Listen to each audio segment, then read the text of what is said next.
তুমি তো আমার পেছনে এসে দাঁড়িয়ে ছড়া বইছো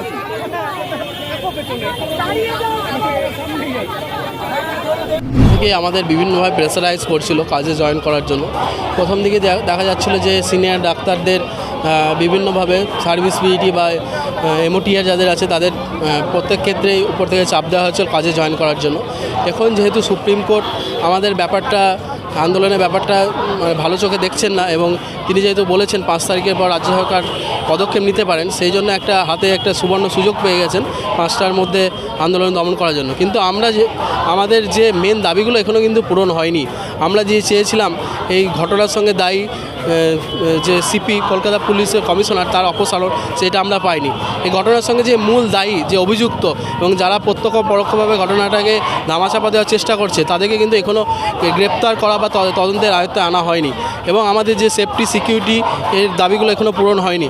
এবং সর্বোপরি কলেজে যে বিভিন্ন কলেজে ভয়ের রাজনীতি চলছে, একটা থ্রেট কালচার চলছে, সেই বিরুদ্ধে কিন্তু কোনো পদক্ষেপ এখনও নেওয়া হয়নি। সুতরাং সমস্ত দাবি না আদায় হওয়া পর্যন্ত আমরা কাজে ফিরতে পারি না। কারণ আমরা আমাদের হসপিটালে প্রিমাইসের মধ্যে আমরা সেফটি ফিল করছি না। কারণ বিভিন্ন কলেজে এখনও বিভিন্ন রকম থ্রেট কালচার, বিভিন্ন ভয় দেখানো চলছে।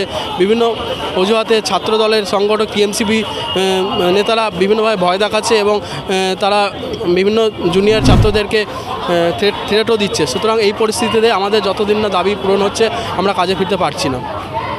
সুরক্ষিত হাসপাতালে নির্ভয়ার মৃত্যুতে পুরো সিসিটিভি ফুটেজ দেওয়া হয়নি, 27 মিনিটের ফুটেজ দেওয়া হয়েছে, কি বলবেন? সুতরাং এটা তো দেখাই যাচ্ছে যে একটা 27 মিনিটের ভিডিও দেওয়া হয় সিসিটিভি, সেটাও আবার 4টে ভাবে বিভক্ত করে। মানে কোথাও হয়তো কিছু পরিমাণ তথ্য হয়তো লুকাবার চেষ্টা চলেছে, সেটা এখন তদন্তের আয়ত্তায় আনতে হবে।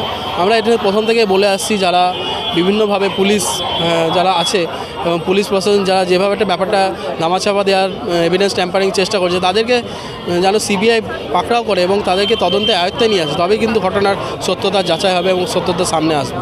আপনারা কি আন্দোলন চালিয়ে যাচ্ছেন নাকি কাজে যোগ দিচ্ছেন? না, আমরা বলেছি আমরা যে আমাদের 5 দফা দাবি, আমাদের 5 দফা দাবি হলে আমরা কাজে ফিরে যাব। এটা যদি আজকে হয় কালকে হয় কালকে আমরা কাজে ফিরে যাব। সুতরাং আমাদের দাবি পূরণ হলে আমরা কাজে ফিরে যাব, এটা সেরকম বড় কিছু না। যে আপনাদের ট্রিটমেন্ট করছে না, রোগী মৃত্যু হচ্ছে, এটা কি কতটা সঠিক? দেখুন, এই ঘটনাটা যিনি বলছেন যে 23 জনের মৃত্যু হয়েছে, এই ঘটনাটা তিনি কোথায় তথ্য পেলেন এইভাবে মৃত্যুর ঘটনা, এটা আমার জানা নেই। কারণ এর আগে আমরা বহুবার দেখেছি, আন্দোলন তো এরকম নয়, এর আগে বহুবার বিভিন্ন হসপিটালে রোগীরা হচ্ছে এই হসপিটাল থেকে এই হসপিটালে বেড না পেয়ে এমনিতেই মারা যান। সেই পরিসংখ্যান কিন্তু এই দেখে না এই হসপিটালে। এবং বিভিন্ন যে ইনফ্রাস্ট্রাকচারের অভাব, যে স্বাস্থ্যক্ষেত্রে যে ইনফ্রাস্ট্রাকচার এত অভাব, যার ফলে ঠিক জায়গায় যে একটা সুপার স্পেশালিটি হসপিটাল গড়ে উঠেছে কিন্তু সেখানে সিটি স্ক্যান হচ্ছে না। তো এইগুলো তো প্রশ্ন করতে হবে। শুধু যে আজকের আন্দোলনের জন্য ডাক্তার রোগী মারা যাচ্ছে এরকম নয়, এই রোগী মারা যাওয়ার ব্যাপারটা দীর্ঘদিন ধরে চলে আসছে। রাজ্যে হসপিটালগুলোর সরকারি হসপিটালগুলো